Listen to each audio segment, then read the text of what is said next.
Assalamualaikum warahmatullahi wabarakatuh. Alhamdulillah nahmaduhu wa nasta'inuhu wa nastaghfiruh wa na'udzu billahi min syururi anfusina wa min sayyiati a'malina. Man yahdihillahu fala mudilla lahu wa may yudlil fala hadiya lahu. Asyhadu an la ilaha illallah wahdahu la syarika lahu wa asyhadu anna Muhammadan abduhu wa rasuluhu adal amanah wa nasaha ummah wa ballagha risalah wa jahada fillahi haqqa jihadih. Allahumma shalli wa sallim ala hadan nabiyil karim wa ala alihi wa sahbihi wa man sara ala nahjihi ila yaumiddin. Ya ayyuhalladzina amanu taqullaha haqqa tuqatih wa la tamutunna illa wa antum muslimun. Ya ayuhan nasu taqu rabbakum alladzi khalaqakum min nafsin wahidah wa khalaqa minha zawjaha wa batha minhuma rijalan katsiran wa nisaa wattaqullaha alladzi tasaaluna bihi wal arham innallaha kana 'alaikum raqiba. Ya ayyuhalladzina amanu taqullaha wa qulu qawlan sadida yuslih lakum a'malakum wa yaghfir lakum dhunubakum wa may yuti'illaha wa rasulahu faqad faza fawzan 'azima. Wa qala Allah tabaraka wa ta'ala a'udzu billahi minasyaitonir rajim. Bismillahirrahmanirrahim. Duribat 'alaihim dhillatu aynama suqifu illa bihablin minallah wa hablin minan nas. Shadaqallahul azim. Syukur kita panjatkan kepada Allah curahan nikmat yang Allah berikan kepada kita. Semoga Allah catat kita termasuk hamba-hambanya yang pandai bersyukur. Salawat dan salam semoga tercurahkan kepada Nabi Muhammad SAW, kepada keluarganya, para sahabatnya. Semoga Allah kumpulkan kita bersama mereka di surga Allah kelak. Sidang Jumat rahimani wa rahimakumullah. Allah menciptakan kita di dunia ini bukan tanpa maksud. Setidaknya ada dua Allah menciptakan manusia di muka bumi ini. Yang pertama adalah kaitannya dengan hablum minallah, yaitu sebagai abid. Ini sebagaimana Allah catat dalam Quran surat Ad-Dariyat 56, "Wa ma khalaqtul jinna wal insa illa liya'budun." Tidaklah kami ciptakan jin dan manusia kecuali untuk menyembahku. Maka yang paling utama perkara dalam hidup kita itu adalah ibadah ritual kita. Dan ibadah ritual kita yang paling utama itu adalah salat. Yang kedua, tugas kita itu adalah kaitannya dengan hablum minan nas. Ini sebagai khalifatullah yang mengurus alam semesta ini. Hidup bertetangga, hidup bermasyarakat, kita berangkat ke tempat kerja, itu merupakan rangkaian daripada kekhilafahan kita yang erat hubungannya dengan hubungan horizontal, hablum minan nas. Dan kedua hal ini disejajarkan oleh Allah di dalam Al-Quran sebagaimana yang khatib baca tadi, duribat alaihim dhillatu aynama suqifu illa bihabli minallah wa habli minan nas. Kalian akan ditimpa kehinaan dimanapun kalian berada kecuali kalau kalian menjaga dua ini, kata Allah, hablum minallah dan hablun minan nas. Di satu narasi kan, tidak dipisahkan. Karena salah satu dari kedua ini rusak, maka yang satunya akan rusak. Ada seorang yang rajin melakukan ibadah ritual, sholatnya tidak pernah tertinggalkan, sholat sunnahnya juga tidak pernah ditinggalkan, saumnya pun demikian. Tapi di satu sisi hubungan antar sesamanya rusak. Ini seperti yang digambarkan oleh hadis Rasulullah. Ada seorang wanita datang kepada Rasulullah, "Ya Rasulullah, inna fulana taqumu bilaili wa tasumu bin nahar." Wahai Rasulullah, ada seorang wanita yang malam harinya dihabiskan waktunya untuk qiyamul lail dan siang harinya untuk siang, untuk saum. Walakin tu'dhi jiranaha, tapi dia suka menyakiti tetangganya. Bagaimana nasibnya dia nanti di akhirat ya Rasulullah? Rasul mengatakan, la khaira fiha hiya finnar. Tidak ada kebaikan dari amal saleh yang dia lakukan karena dia menyakiti tetangganya, dan nanti di akhirat Rasul mengatakan hiya finnar. Wanita ini nanti di akhirat di neraka. Maka sia-sia ibadah vertikal kita kalau ibadah horizontal kita berantakan. Pun juga kebalikannya, ibadah horizontal kita baik, kita dermawan, kita murah senyum, peduli terhadap tetangga, tapi di satu sisi ibadah ritual kita berantakan, terutama sholat. Maka Nabi mengatakan, awwalu ma yuhasabu bihil abdu yaumal qiyamah as-salah. Yang pertama kali dihisab di akhirat itu adalah salat. idza saluhat salatuhu saluha sairu amalihi. Kalau salatnya baik maka yang lainnya akan baik. Wa idza fasadat fasada sairu amalihi. Kalau salatnya rusak maka yang lainnya pun akan rusak. Ini hubungan horizontalnya baik, tapi hubungan vertikalnya buruk. Maka dua hal ini ialah yang menjadi gambaran kenapa Allah sejajarkan dalam satu ayat. Dan kalau kita lihat ayat yang tadi khatib baca itu, duribat alaihimud dhillatu aina masuqifu illa bihablim minallah wa hablim minan nas. Kalian akan hina dimanapun kalian tinggal kecuali kalau kalian merawat dua hal ini, kata Allah, hablum minallah dan hablum minan nas. Sebetulnya ayat ini ditujukan kepada Bani Israel. Wahai Bani Israel, kalian akan terhina dimanapun kalian hidup kecuali kalau kalian merawat dua hal ini. Tapi secara substansi ini berlaku bagi semua manusia.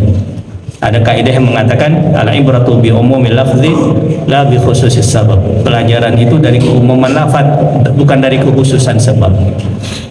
Allah menggambarkan tentang Bani Israel bagaimana hubungan vertikal dan horizontal mereka, sehingga Allah catat kalian akan hina kecuali dua hal ini dipelihara, supaya kita bisa mengambil pelajaran.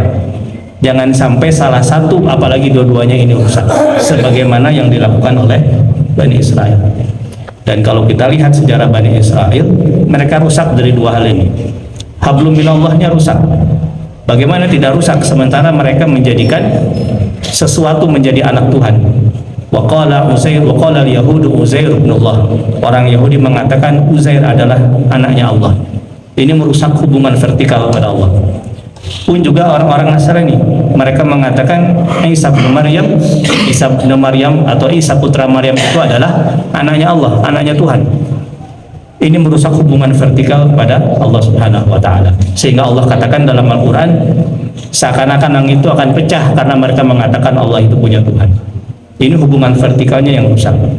Tapi di sisi lain juga hubungan horizontalnya rusak, terutama orang-orang Yahudi.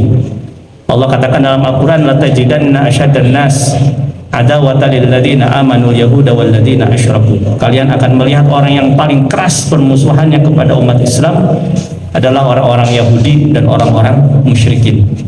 Maka kalau kita melihat bagaimana perilaku orang-orang Yahudi membantai umat Islam di Gaza, itu sudah Allah gambarkan dalam Al-Quran. Yang paling keras permusuhannya kepada umat Islam memang orang-orang Yahudi. Jangankan kepada umat Islam, kepada nabi mereka pun mereka tidak sungkan untuk membunuhnya. Tidak ada nabi yang paling banyak Allah utus kepada suatu kaum melebihi nabi yang Allah utus kepada Bani Israel. Bahkan Ibnu Qayyim mengatakan mereka sudah membunuh 300 nabi di dalam mukaddimah kitab Zadul Ma'ad. Jadi kalau kepada para nabi saja mereka tega untuk membunuhnya, apalagi kepada umat Islam. Maka sidang Jumat rahimakumullah, ayat yang tadi khatib kutip itu adalah firman Allah teruntuk kepada Bani Israel, tapi kita bisa mengambil pelajaran jangan sampai seperti mereka yang hablum minallahnya rusak dan hablum minannasnya rusak, atau salah satu dari keduanya rusak. Sekarang saudara kita sedang dalam kondisi kesulitan di Palestina sana, dan yang perlu dicatat oleh kita, hubungan keimanan itu tidak dibatasi oleh batas geografis. Bahkan boleh jadi hubungan keimanan itu lebih kuat daripada hubungan biologis. Seorang ayah yang beriman sementara anaknya kafir, hubungan hanya ada di dunia saja. Di akhirat akan dipisahkan oleh Allah dan tidak akan pernah lagi ada perjumpaan. Kalau bapaknya meninggal dalam kondisi keimanan dan anaknya meninggal dalam kondisi kafir. Sebagaimana yang dikatakan oleh Allah kepada Nabi Nuh. Ketika Nabi Nuh berdoa kepada Allah, ya Allah selamatkanlah anakku, apa kata Allah? Innahu laisa min ahlik. Wahai Nuh, anakmu itu bukan keluargamu. Artinya nanti di akhirat bukan keluarga Nabi Nuh, akan dipisahkan oleh Allah antara Nabi Nuh dengan anaknya. Tapi hubungan keimanan meskipun tidak kenal, selama wafat dalam keimanan di akhirat akan dipertemukan. Saudara-saudara kita di Palestina kita tidak pernah kenal. Hanya mungkin wajahnya kita hafal, inilah ras rakyat sana. Tetapi ada kesamaan antara kita dengan mereka, yaitu keimanan. Kalau kita tidak bisa sanggup untuk menolong secara langsung berperang, itu tidak mungkin. Materi kita terbatas, tapi paling tidak ada selipan doa yang kita panjatkan kepada Allah untuk mereka, sehingga nanti di akhirat ketika Allah menanyakan apa yang sudah engkau lakukan untuk saudaramu di Palestina yang tertindas, setidaknya kita bersaksi bahwasanya kita sudah mendoakan mereka, dan ini bagian daripada hablum minan nas kita kepada mereka, di samping hablum minallah kita kepada Allah dalam hari-harian ibadah ritual kita. Barakallahu li wa lakum wa wallahu antum muqinuna bil ijabah.